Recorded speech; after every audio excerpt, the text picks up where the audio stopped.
Hello everyone, welcome back to my YouTube channel Gyan Yatra. My name is Abha Dubey.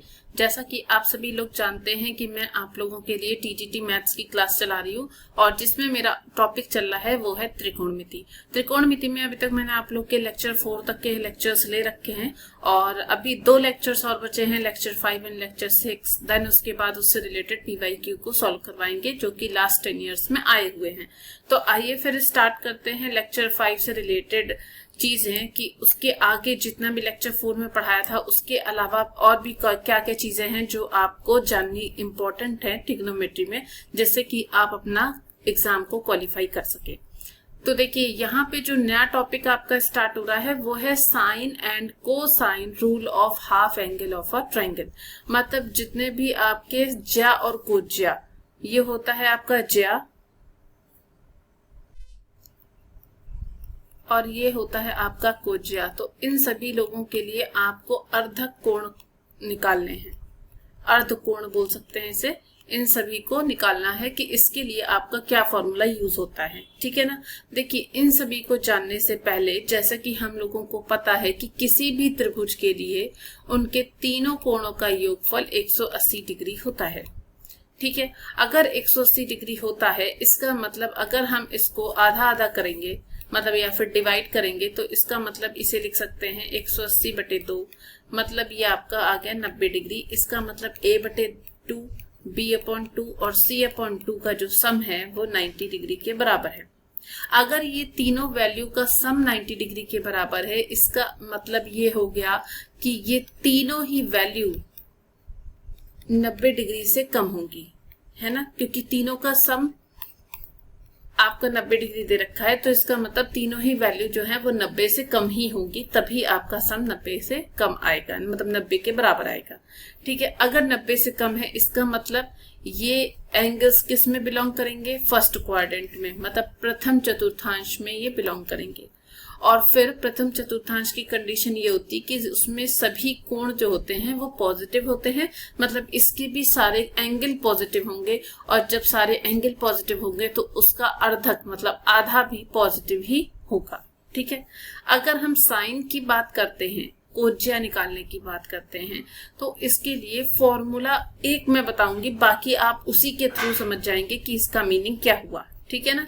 जैसे कि sign के लिए साइन a/2 होता है, तो अगर हम इसका फॉर्मूला लिखते हैं तो ये हो जाएगा s - b s - c upon pc। इसका मतलब समझ में आया क्या है? इसका मतलब ये है कि अगर हम a एंगल की बात करेंगे तो यहाँ पर जो आपकी साइड ली जाएगी वो b और c ली जाएगी, और इसी तरह से अगर हम बाकी भी एंगल निकालना चाहें b/2 और c/2 भी निकालेंगे तो जिस एंगल की वैल्यू निकाल रहे हैं उस वैल्यू को नहीं लिखा जाएगा।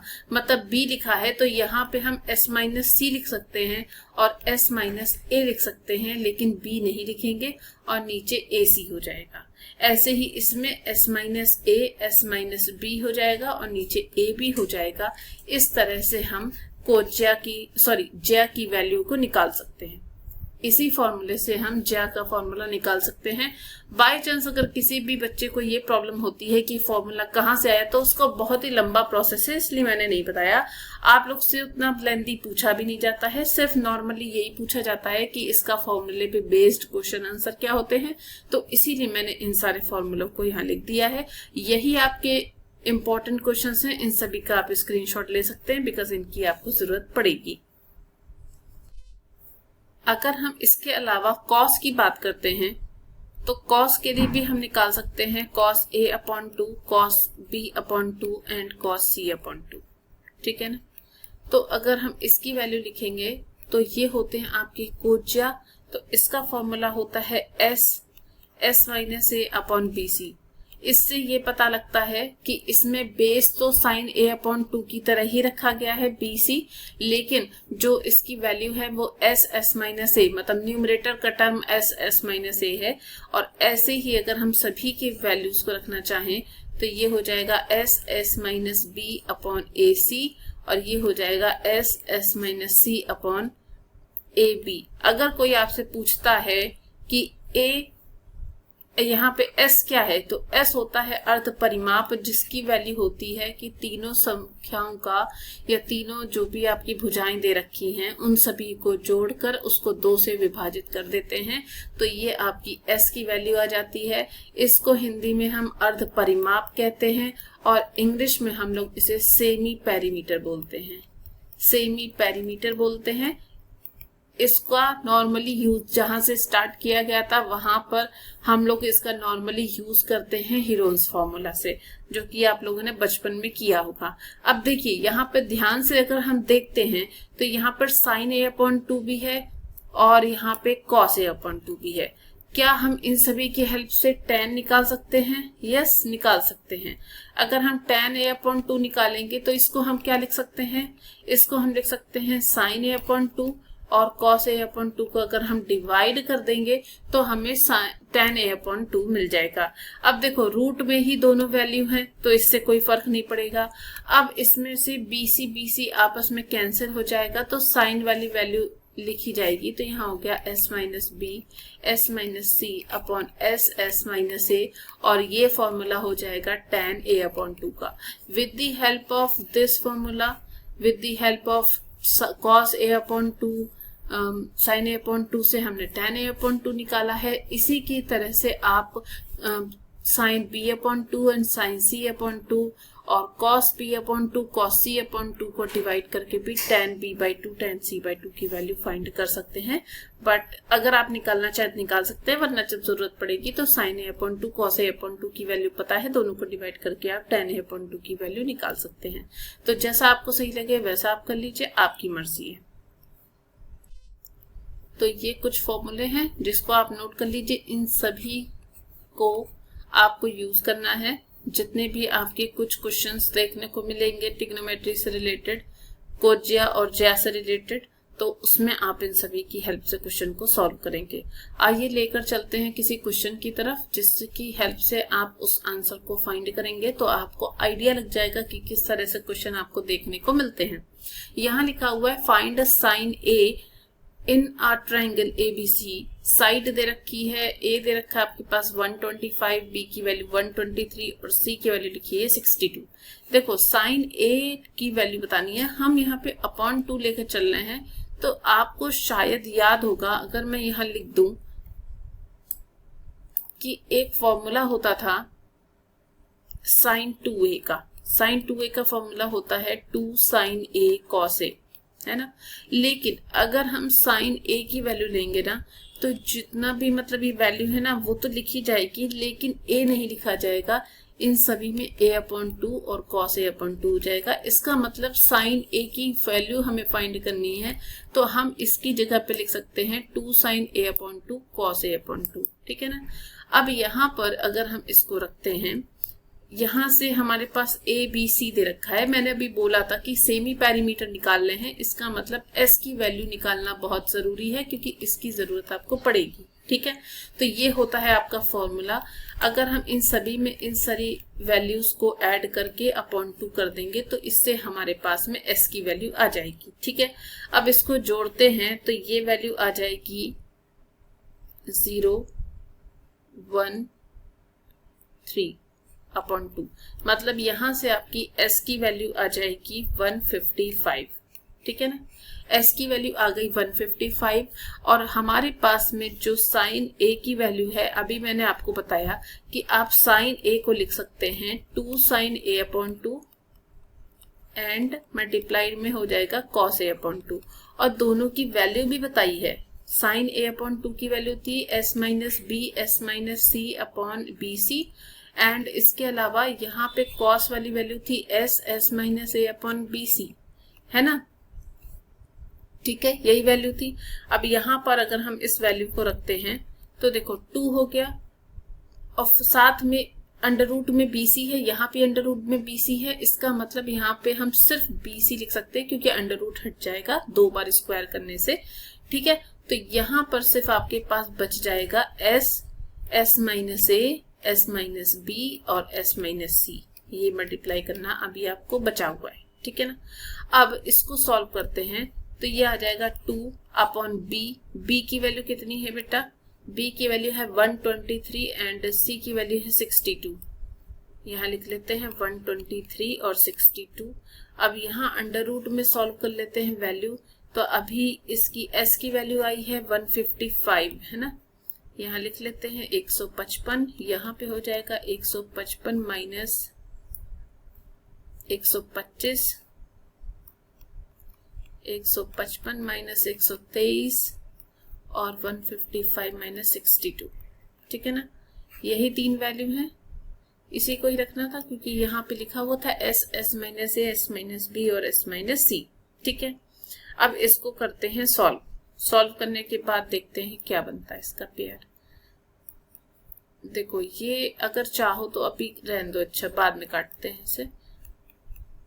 यहाँ से बच जाएगा 155 एंड अगर हम इसको सब्ट्रैक्ट करते हैं तो ये वैल्यू आ जाएगी 155 में से 125 माइनस होगा तो बचेगा 30 और 155 में से 123 माइनस होगा बचेगा 32 और ये 62 माइनस करेंगे तो आ जाएगा 93, ठीक है ना। अब इसके बाद इसको पेयर बनाना है, चाहे तो आप इसका पेयर बना सकते हैं या फिर मल्टीप्लाई कर सकते हैं, जैसा आपको सही लगे, ठीक है। तो हम इसको निकाल लेते हैं, ज्यादा सही है। 155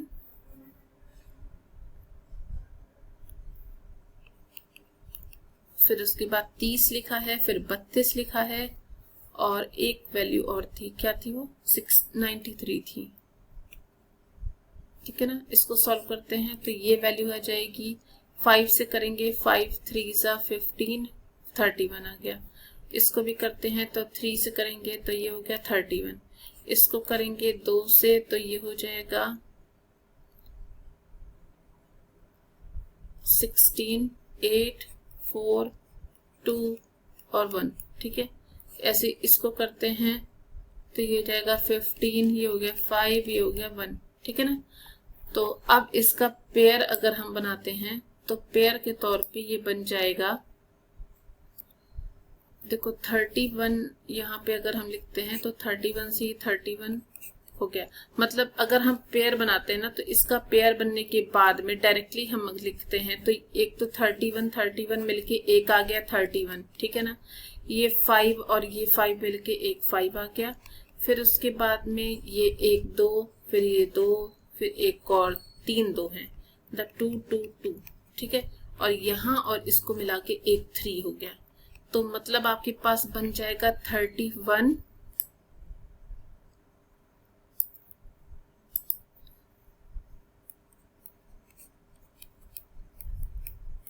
यहाँ लिखते हैं तो ये हो जाएगा, अंडर रूट हटा देंगे क्योंकि हम पेयर बना चुके हैं। तो ये हो गया 31, 5, 2 3 बार है और एक 3 है, ठीक है ना। अब इसको सॉल्व करते हैं तो ये वैल्यू आ जाएगी आपके पास में, ये 2 टाइम्स चला गया, इससे ये वैल्यू कैंसिल हो गई। फिर उसके बाद में 3 से ये कैंसिल हो जाएगा तो 3 4 ज़ा 12 और 3 1 ज़ा 3, 41। अब ये मल्टीप्लाई कर लेते हैं तो ये वैल्यू हो जाएगी 5 2 ज़ा 10 और ये हो गया 4, 40/41। तो ये आपका आंसर हो जाएगा। साइन ए की वैल्यू पूछी गई थी तो साइन ए की वैल्यू हो जाएगी 40/41। साइन ए की वैल्यू हो जाएगी 40/41। आप लोग आंसर को एक बार देख सकते हैं।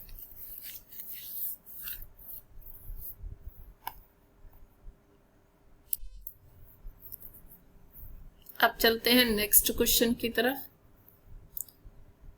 यहां पर हम लोग को बताना है डेल्टा एबीसी की वैल्यू, ठीक है।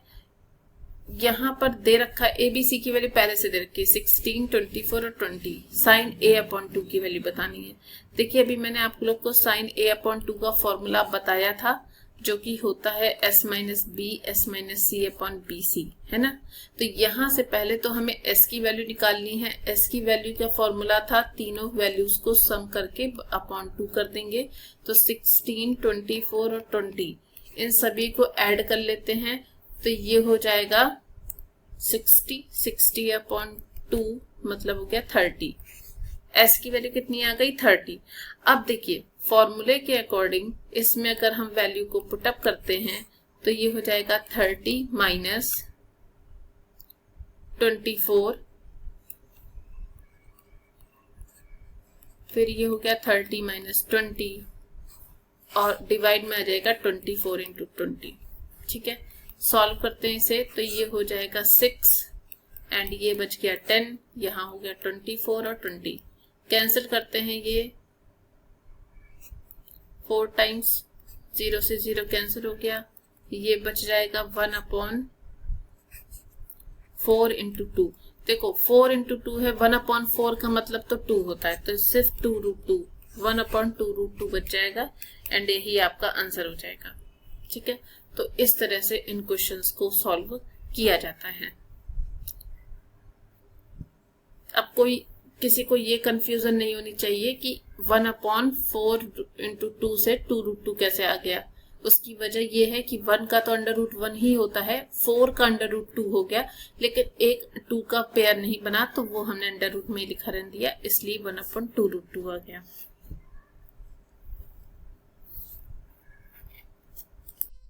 अब चलते हैं नेक्स्ट टॉपिक की तरफ। ये लिखा हुआ है त्रिकोणमितीय समीकरण, मतलब ट्रिग्नोमेट्रिक इक्वेशन क्या होती हैं। ठीक है ना, तो इसके लिए एक सिंपल सी डेफिनेशन होती है, उसको आप नोट डाउन करना चाहें तो नोट डाउन कर सकते हैं, वरना एक सिंपल मैनर में हम ये कह सकते हैं कि एक ऐसा समीकरण जिसमें 2 या 2 से अधिक कितने भी त्रिकोणमितीय फलन होते हैं तो उसे हम त्रिकोणमितीय समीकरण कहते हैं। ठीक है ना, जैसे हम लोग गुणनखंड वगैरह करते थे ना तो उसमें भी मूल वगैरह आते थे, तो इसी तरह से इसको भी सॉल्व किया जाएगा। और यहाँ पे मूल की तरह ही ये कहेंगे कि इसके भी मूल है, लेकिन वहां पे द्विघात समीकरण के मूल होते थे और यहाँ पे त्रिकोणमितीय समीकरण के मूल होंगे। ठीक है ना, तो एक इसकी सिंपल सी डेफिनेशन लिख लेते हैं यहाँ पे ताकि आप लोग को नोट्स बनाने में कोई दिक्कत ना हो। ऐसे समीकरण जिसमें किसी अज्ञात कोण के एक अथवा एक से अधिक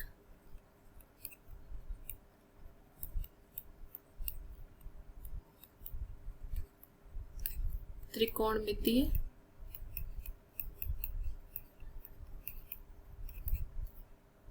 फलनों का समावेश होता है,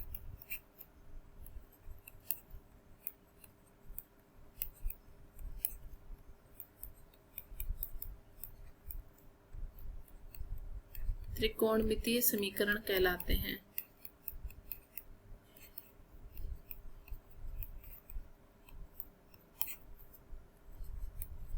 ठीक है, अब देखो जैसे कि आपके पास में कोई भी इक्वेशन लिखी है tan square theta plus cot square theta equal to 2, तो इसमें भी देखिए 2 एंगल्स का यूज किया गया है, tan है कॉट है, तो इसका मतलब इस तरह के जो क्वेश्चंस होंगे, या फिर आप ये लिख सकते हैं cos square theta into cot theta बराबर 1, है ना।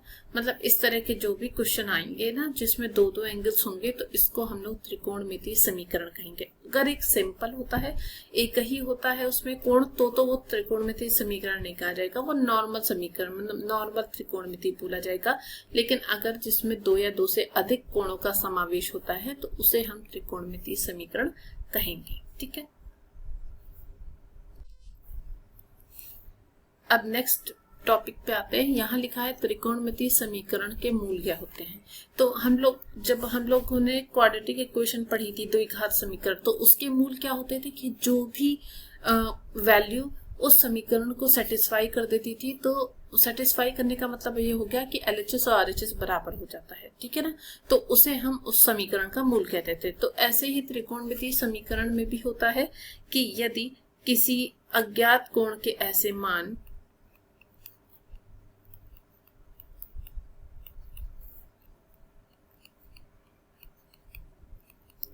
जो त्रिकोणमितीय समीकरण को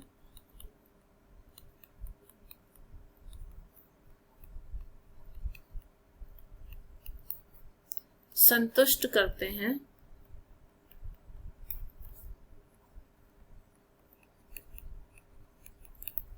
मूल कहलाते हैं।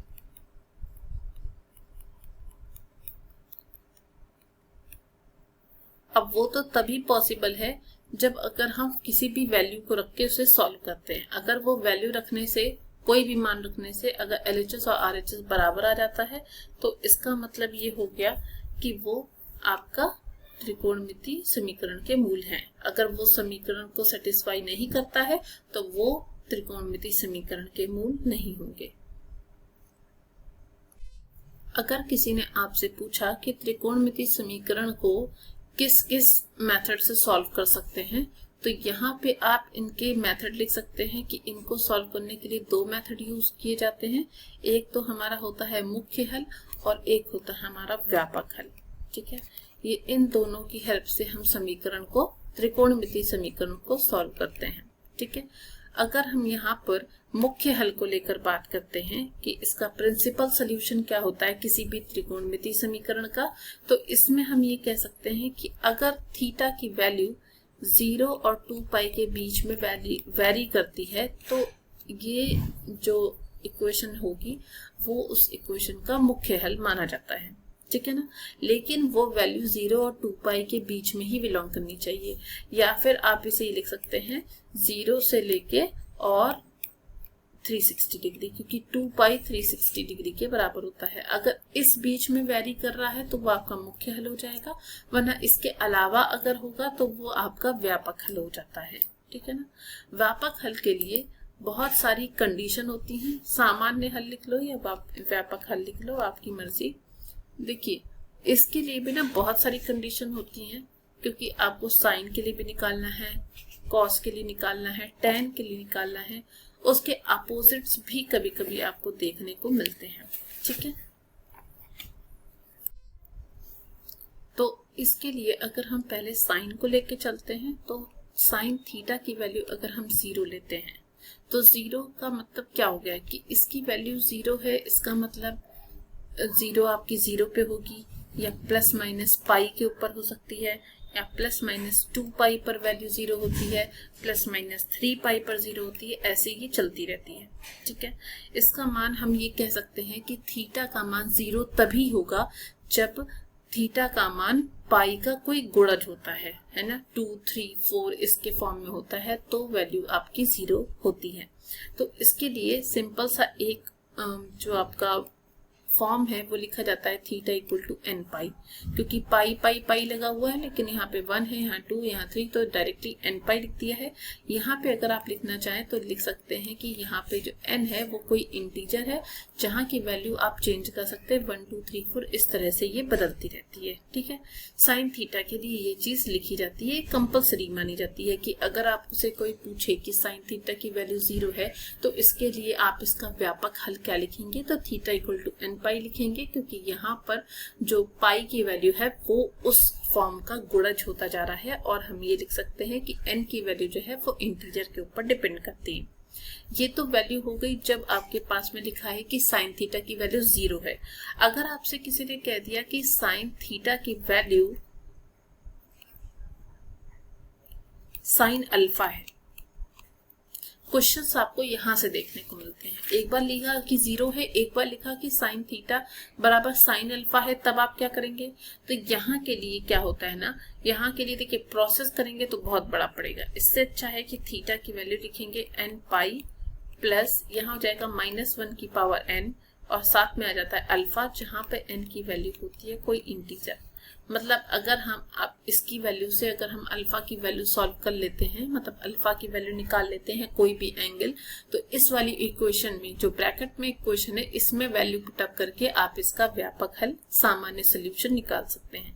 अगर हम इसी का सोल्यूशन के अकॉर्डिंग स्क्वायर कर देते हैं, साइन स्क्वायर थीटा बराबर साइन स्क्वायर अल्फा कर देते हैं, तो यहाँ से थीटा की वैल्यू n पाई प्लस माइनस अल्फा हो जाएगी, और यहाँ पर n की वैल्यू इंटीजर ले ली जाती है, क्योंकि स्क्वायर होने की वजह से यहाँ पे प्लस माइनस हो जाएगा, लेकिन स्क्वायर करेंगे तो n -1 की पावर n स्क्वायर हो जाएगा, तो सीधी बात है वो तो पॉजिटिव हो जाएगी, और जब पॉजिटिव वैल्यू हो जाएगी तो इसलिए वो लिखी नहीं गई है। ठीक है, पहले क्या था, इंटीजर में वो चेंज हो रही थी, 1, 2, 3, 4 माइनस में भी आ सकती थी, लेकिन यहाँ पर जब स्क्वायर लिखा हुआ है तो स्क्वायर की वजह से n की वैल्यू 2 हो गई, तो 2 रखने से -1 का स्क्वायर 1 हो जाता है, मतलब पॉजिटिव हो जाता है, तो सिर्फ अल्फा लिखा गया है, उसके लिए कोई भी साइन का यूज नहीं किया गया है। तो इस तरह से हम कह सकते हैं कि पहले तो अभी हमने सिर्फ साइन की कंडीशन सॉल्व की है, जिसमें एक बार लिखा है कि साइन थीटा की बराबर 0 है, फिर एक बार साइन थीटा साइन अल्फा के बराबर है, एक बार लिखा sign square theta sine square alpha के बराबर है। अब इससे रिलेटेड पहले क्वेश्चन सॉल्व करेंगे, देन उसके बाद में कॉस और टेन की तरफ चलेंगे। अब इसके क्वेश्चन की तरफ चलते हैं। साइन का ही क्वेश्चन है। यहाँ लिखा है समीकरण साइन एक्स बराबर √3/2 लिखा है, तो इसका मुख्य हल क्या होगा। देखिए साइन एक्स की वैल्यू √3/2 लिखी है, तो √3 की वैल्यू हमें पता है कि साइन 60 डिग्री होती है, मतलब π/3 की वैल्यू √3/2 दे रखी है। एंड इसके अलावा अगर हम इसमें से पाई माइनस कर देते हैं तो भी वैल्यू आपकी √3/2 ही होगी। तो यहाँ से अगर हम इसे सॉल्व करते हैं तो ये तो अपनी जगह ही रहेगा, एंड ये हो जाएगा साइन 3π माइनस पाई, मतलब ये हो गया 2π/3 की वैल्यू हो गई √3/2। और यहाँ से लिख सकते हैं साइन π/3 की वैल्यू भी हो गई √3/2। तो यहाँ पूछा गया था कि साइन एक्स के लिए कौन कौन से मुख्य हल होंगे, तो यहाँ से एक्स की वैल्यू हो जाएगी π/3 और यहाँ आ गई 2π/3। यही इसका मुख्य हल है, जहाँ पर x की वैल्यू π/3 और 2π/3 है। इसी तरह से हम बाकी क्वेश्चंस को भी सॉल्व कर सकते हैं। इसमें बस इतना याद रखिएगा कि हमें यहाँ से बस x की वैल्यू को ही फाइंड करना है। तो अगर हम कंपेयर करते हैं इक्वेशन से, तो यहाँ से x की वैल्यू π/3 है, यहाँ से आ जाएगी 2π/3। तो इस तरह से हम इस वैल्यू को फाइंड करते हैं। अभी जिस तरह से हम लोग ने साइन के लिए सॉल्व किया, अब ऐसे ही सॉल्व करते हैं कॉस के लिए। जब कॉस थीटा की वैल्यू 0 है, तो अगर हम कॉस थीटा की वैल्यू 0 लिखते हैं, इसका मतलब इसकी वैल्यू हो जाएगी +-π/2, फिर आ जाएगी +-3π/2, फिर आ जाएगी +-5π/2। इसका मतलब है थीटा की वैल्यू π/2 का विषम गुणज है। विषम इसलिए क्योंकि यहाँ पे पहले सिर्फ π/2 आया है, फिर यहाँ 3 आया, यहाँ 5 आया है, तो मतलब विषम गुणज के फॉर्म में।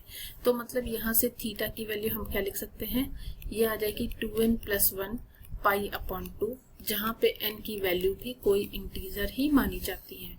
ठीक है। एंड इसके अलावा अगर हम बात करते हैं कि अगर हम कॉस थीटा की वैल्यू कॉस अल्फा के बराबर ले लें, तो तब भी तो एक कंडीशन बनेगी ना।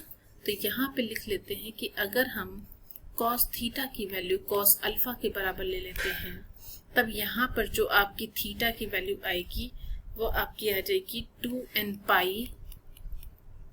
± अल्फा, जहाँ पे n की वैल्यू भी कोई इंटीजर है।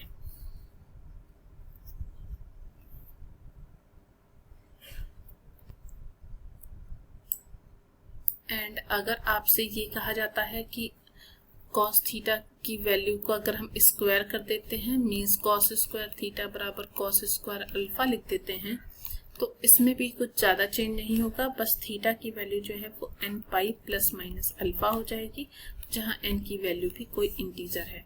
बस इन तीनों चीज़ों को आप याद रखिएगा। इन्हीं तीनों की हेल्प से आपको क्वेश्चन को सॉल्व करने को मिलेंगे, देखने को भी मिलेंगे। ये तीसरा है।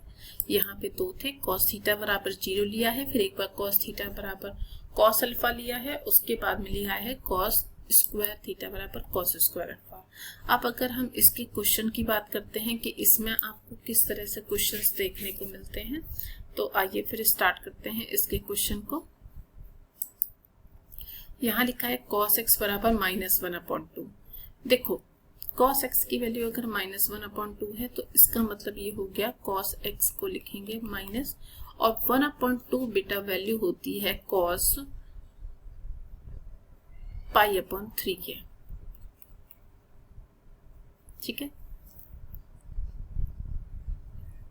उसके बाद में अब माइनस में तो कोई चीज लिख नहीं सकते हैं, तो माइनस को अगर हम प्लस में लिखना चाहें तो इसका मतलब है इसे हम पाई से माइनस कर देंगे।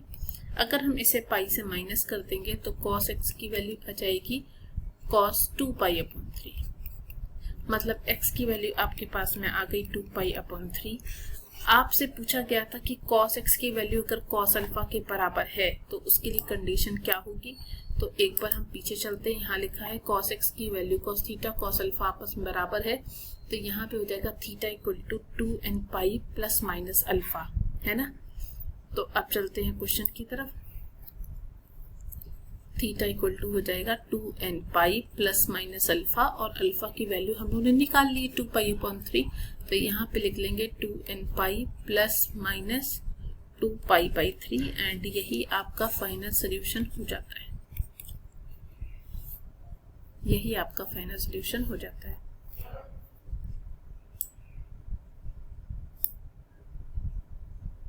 अभी साइन और कॉस हो गया है। अब इसके बाद tan पे चलेंगे कि अगर tan थीटा बराबर 0 होगा तब क्या होगा, tan थीटा बराबर tan अल्फा होगा तब क्या लिखा जाएगा, और tan थीटा बराबर tan स्क्वायर थीटा बराबर tan स्क्वायर अल्फा लिखा जाएगा तब क्या लिखा जाएगा।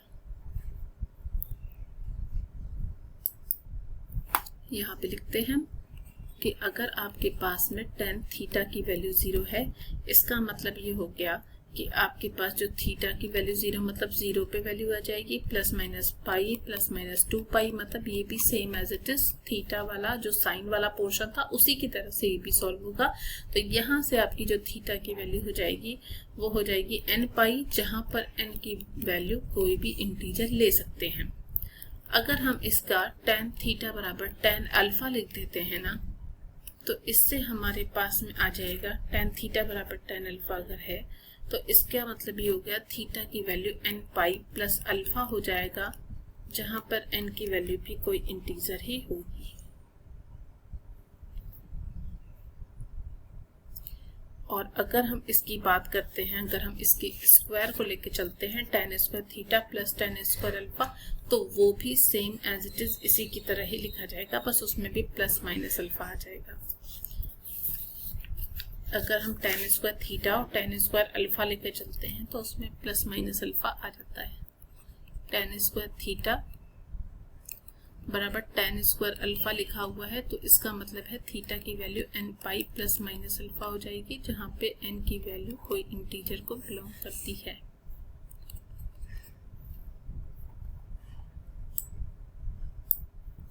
इस तरह से tan की ये 3 कंडीशंस आपको देखने को मिलती हैं। अब इसके पे रिलेटेड इसके क्वेश्चन आंसर पे चलेंगे। जिन भी बच्चों ने अभी तक इसको नोट डाउन नहीं कर रखा है, नोट डाउन कर सकते हैं। अब चलते हैं इसके क्वेश्चन को लेके। यहाँ पे लिखा है कंप्लीट सोल्यूशन बताना है 3 tan स्क्वायर x बराबर 1 का। इसका मतलब यहाँ से अगर हम tan स्क्वायर x की वैल्यू लिखते हैं तो आ गई 1/3। अगर हम इसको किसी फॉर्म में लिखने की कोशिश करते हैं tan के ही फॉर्म में, तो ये स्क्वायर है तो इसको भी हम लोग 1/√3 का स्क्वायर लिख सकते हैं। और 1/√3 बेटा होता है tan स्क्वायर 60 डिग्री। 60 डिग्री मतलब π/6, सॉरी साइन स्क्वायर 30 डिग्री, तो π/6 हो गया। अब देखिए जब tan स्क्वायर x बराबर मतलब tan स्क्वायर थीटा बराबर tan स्क्वायर अल्फा था, तो उसकी कंडीशन क्या थी, theta equal to nπ plus minus alpha. तो यहाँ पे भी हो जाएगा theta equal to nπ plus minus alpha, जहाँ पर आपकी वैल्यू अल्फा की जगह पे है π/6, तो यहाँ पे लिखेंगे π/6। तो इस तरह से आप इन क्वेश्चंस को सॉल्व कर सकते हैं।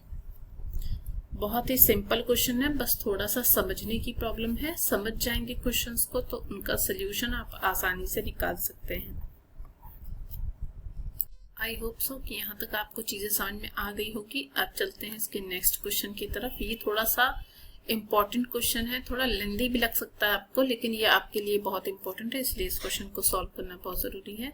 यहाँ लिखा हुआ है 2 sin square theta plus sine square 2 theta equal to 0। मैंने अभी आप लोग को एक साइन a/2 वाला फॉर्मूला था, वहां पे मैंने आपको साइन 2a का फॉर्मूला बताया था। वो होता है 2 sin थीटा कॉस थीटा, है ना।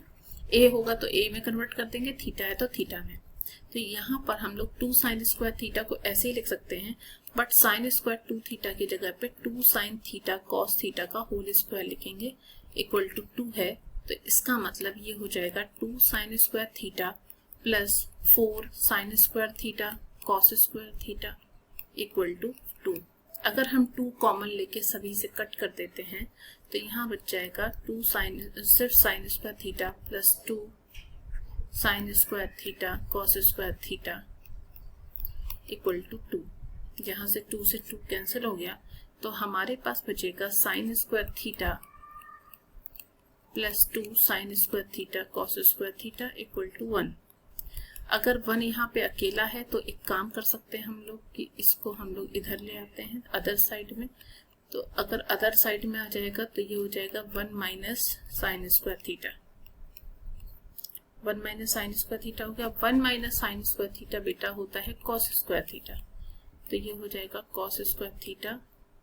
यहाँ पर भी इधर ले आएंगे इसको, कॉस स्क्वायर थीटा बराबर 0 हो गया।